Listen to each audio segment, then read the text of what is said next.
Možda ove godine on ponovo zavoli me. Možda ove godine sa njim na bolje život promenim.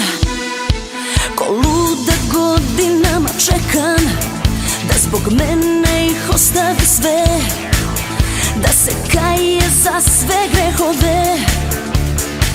Uzalud nadam se, zar ne? Jedna da sa njim osvane, druga da kući ostane.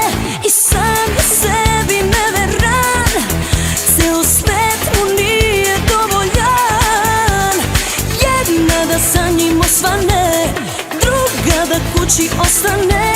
Da ima taj i žena 100, ni to mu ne bi bilo dovoljno.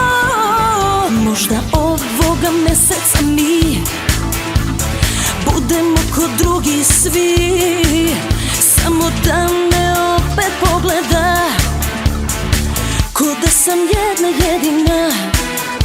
Ali nije on koji svi, od svih loših on je najgori. Njega srce nije bolelo, jer nikad nije volelo.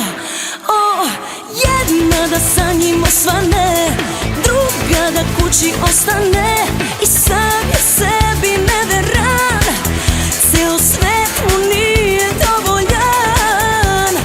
Jedna da sa njim osvane, druga da kući ostane. Da ima taj i žena 100, i to mu ne bi bilo dovoljno.